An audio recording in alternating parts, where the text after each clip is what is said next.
Many have argued about the validity of C.S. Lewis's apologetic arguments. They are sound. This essay will look at Lewis as a practical role model for winsome Christian apologists. What made him a good one? He understood the evangelistic situation we face in the modern world, in which sin and true moral guilt are missing concepts in the biblical worldview, a foreign country to most people. Yet he was not tempted to alter the gospel to make it more palatable to the evolving audience. He understood how to communicate abstruse ideas and linear arguments in a way that normal human beings can follow. He understood that good arguments are a necessary but not a sufficient condition of an effective apologia.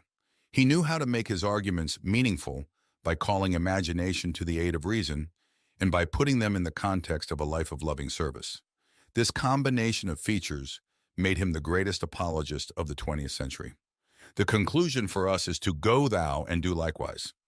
Many scholars have taken pen in hand to discuss the validity of C.S. Lewis's apologetic arguments. I have been one of them, but here I will address what we can learn practically about apologetics as Christian ministry from Lewis's approach to defending the faith. A fresh look at his approach could be useful to both evangelists and apologists in the 21st century. C.S. Lewis did not talk a lot about evangelism. He just did it. He often did it indirectly, but it got done. There is no direct appeal for conversion in the broadcast talks that became mere Christianity. But there is an exposition of the Christian faith designed to elucidate its attractiveness as an answer to the problems of fallen man, as well as to underscore its truth. And conversion was often the result, as famously with Charles Colson. But while Lewis's evangelism may have been indirect, it was not unintentional. When Sherwood Elliott Wirt of the Billy Graham Association asked whether he would say that the aim of his writing was to bring about an encounter of the reader with Jesus Christ, Lewis replied, "That is not my language, yet it is the purpose I have in view." Lewis did not feel he had the gifts for the direct evangelical appeal of the come-to-Jesus' type, but he thought those who could do that sort of thing should do it with all their might. Lewis practiced evangelism by writing, speaking on the radio, speaking for the RAF in World War II, and in personal letters and other contacts. His commitment to evangelism and the price he paid for it at Oxford are covered brilliantly in David Mills's book, The Pilgrim's Guide, C.S. Lewis in the Art of Witness, especially in the late Chris Mitchell's essay, Bearing the Weight of Glory. Through all of these experiences, Lewis came to have a good understanding of the problems with doing effective evangelism in the modern world. He noticed, "The greatest barrier I have met is the almost total absence from the minds of my audience of any sense of sin." We have to convince our hearers of the unwelcome diagnosis before we can expect them to welcome the news of the remedy. This was a new situation without precedent in church history. When the apostles preached, they could assume even in their pagan hearers a real consciousness of deserving the divine anger. Christianity now has to preach the diagnosis, in itself very bad news, before it can win a hearing for the cure. This means more work for the evangelist, who can no longer do his job effectively without help from the apologists. There is no hint of the idea that we have to adjust the message to make it more palatable to this new, tougher audience. Rather, we must gird up our loins and do the work required to gain a hearing for this unwelcome diagnosis and the joyous cure that can make sense only when the sick accept that diagnosis. The evangelist increasingly needs help from the apologist because the diagnosis is no longer self-evident. It is no longer self-evident because the Christian worldview is now a foreign country to most people. They must be persuaded, the apologist's job, to try the experiment of looking at the world and their own hearts very differently from the way they habitually do, if they are even to understand the relevance of the gospel to their lives, much less accept it as good news and truth. The liberal approach to this dilemma is to try to accommodate the gospel to the modern, now postmodern, worldview, to make it more palatable to the audience that exists. But this approach begs the question, if the gospel is not true, then it is not good news for anyone. And if it is true, then the modern worldview must at points be false. Lewis never seems to have been tempted by the liberal cop-out. He was prepared to accept the challenge that, in order to present the good news today, we must convince people that not only their behavior and their beliefs, but also their thinking have been mistaken at crucial points. Apologetics is how we do this job. It is the defense of the faith, that branch of theology that asks of the gospel, why should we think it is true? It is the one branch of theology in which Lewis was recognized as an expert. His broad and deep learning, which kept him in touch with the best products of both the human mind and heart. His rigorous training in logic and debate by W.T. Kirkpatrick, and the fact that his own conversion was facilitated by reasoned arguments from Chesterton and Tolkien. All these factors combined to make Lewis one of the greatest apologists we have seen. What can he tell us about apologetics as a form of practical theology? Apologetics is a biblical mandate. Sanctify Christ as Lord in your hearts, always being ready to make a defense to everyone who asks you to give an account for the hope that is in you. 1 Peter 3:15. The word translated defense is apologia, from which comes the English apologetics. It is a courtroom term for the kind of reasoned case a lawyer makes in defense of his client. Lewis was in tune with a number of the reasons why that mandate exists. One is the very nature of the faith to which the gospel calls us. Many modern people, Christians included, treat faith as a strange, mystical way of knowing that is unconnected to reason or evidence. It is a zero-sum game in which the more reason and evidence you have, the less of a role is left for faith to play. The New Testament, however, knows nothing of such ideas. For the biblical writers, faith is simply trust, and salvation is granted to people who put their personal trust in Christ as God's Messiah. You could conceivably have that trust for good reasons, bad reasons, or no reasons. It is better to have good reasons. Luke says that Jesus offered many convincing proofs of his resurrection, Acts 1:3, and early preachers such as the Apostle Paul were constantly giving reasons and evidence to back up their message. So we could say that apologetics is based on a biblical precept, Peter's command, biblical precedent, the Apostles' example, and a biblical principle that the gospel is truth that should be addressed to the whole person, including the mind. Lewis accepted this biblical perspective fully, as shown by his teachings on the nature of truth, his practice of apologetics, and his direct statement, "My faith is based on reason." The battle is between faith and reason on one side, and emotion and imagination on the other. It is not that emotion and imagination are inherently opposed to faith. One factor leading to Lewis's conversion was the baptism of his imagination by George MacDonald. But that in fallen human beings, they often are opposed to it. When reason appears to be opposed to faith, on the other hand, this opposition is illusory, because if the gospel is true, then true reason must support it. We practice apologetics in our evangelism, then because of the nature of the gospel as truth and the nature of human beings as whole people who have minds as well as hearts that need to be reached. The nature both of the gospel and of human beings makes apologetics a necessary part of theology for every generation. The times in which we live can make the need even more pressing. Lewis lived in such times, and the needs he saw have not diminished to the present. A skeptical age will have its effects even on people raised in Christian homes. Lewis describes those effects graphically. He wrote that skeptical, incredulous, materialistic ruts have been deeply engraved in our thought. As a result, even committed Christians have moments when Christian truth claims look implausible. In such an age, apologetics is essential equipment for believers wanting to preserve and strengthen their own faith, as well as to proclaim it to others. The ruts have not only been dug, they are systematically reinforced. Lewis's observed ruts have been worn deeper, and new ones have been added. Our age remains as skeptical as Lewis's was, and to that challenge, we have now added the ruts of pluralism and its offspring, multiculturalism.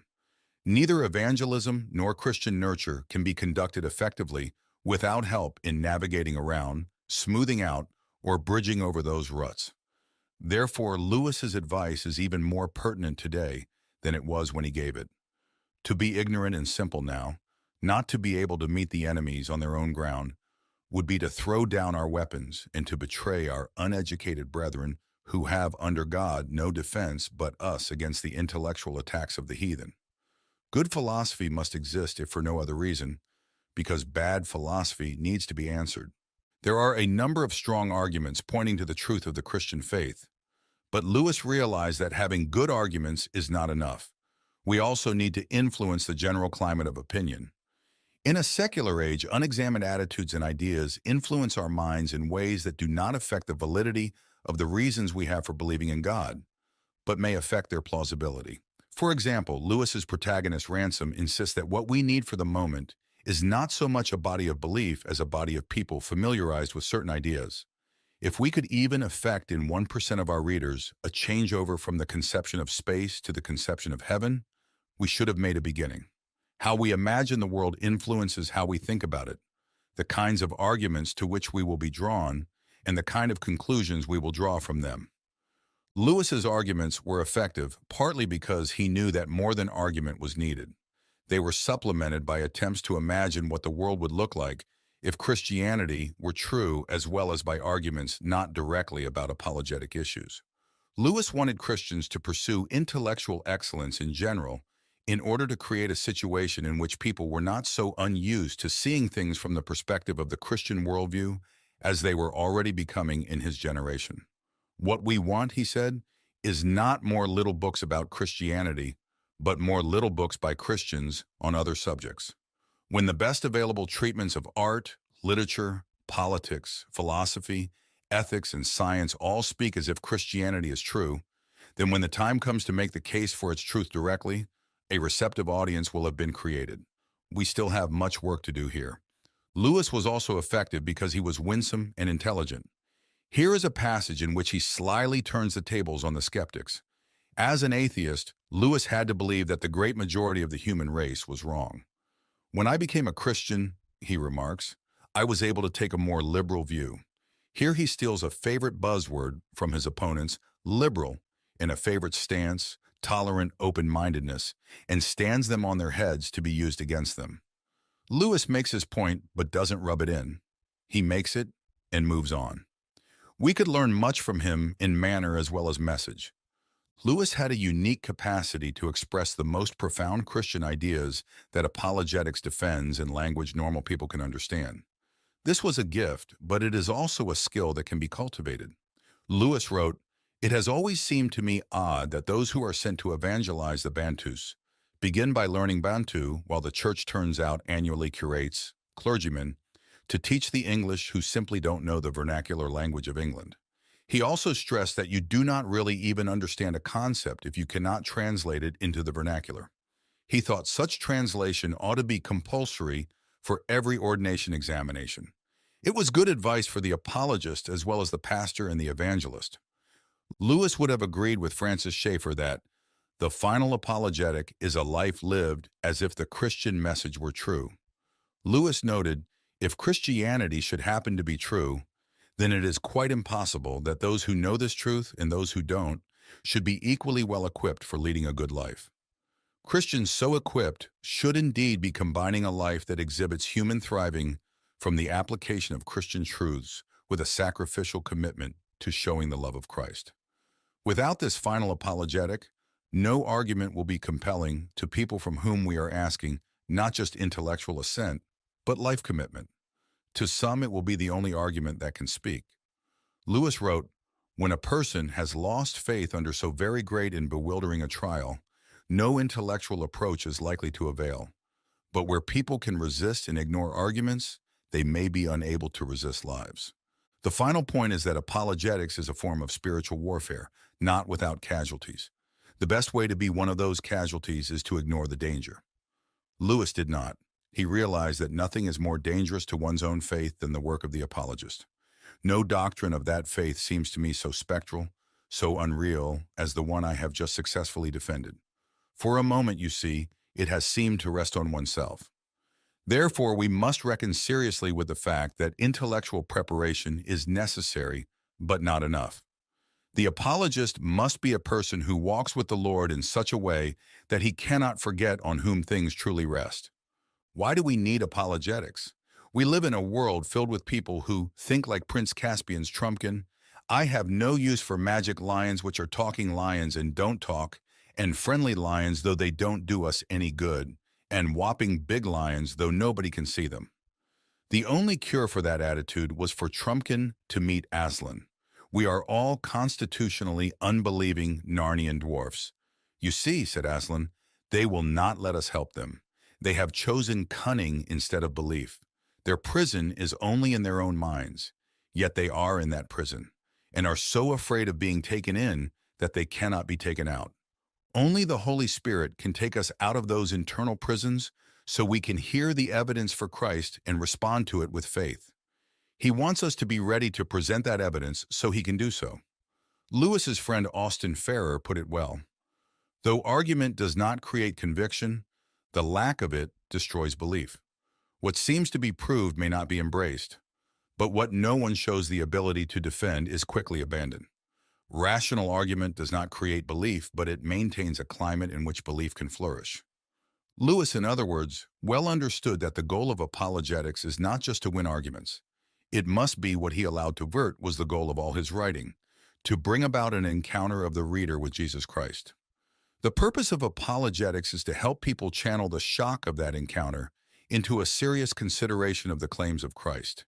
It is to ensure that this encounter is with the Christ of history and not a counterfeit, that it is an encounter of the whole person with that Christ, and that the faith we hope people will put in him will be a rational, well-considered, and well-grounded faith. It is to help believers whose faith is more superficial grow into that well-considered and well-grounded faith themselves. The goal is not just to win arguments. It matters little that we persuade people to believe that theism is true in the abstract unless this enables them to meet God. Lewis reminds us, we trust not because a God exists, but because this God exists. We want to get people to the place where what would, a moment before, have been variations in opinion now become variations in your personal attitude to a person. You are no longer faced simply with an argument which demands your assent, but with a person who demands your confidence. For if indeed they can be brought to see the glory of God in the face of Jesus Christ, they will be ready to say with Oriol, till we have faces, you are yourself the answer, before your face questions die away. Questions die away. Questions die away.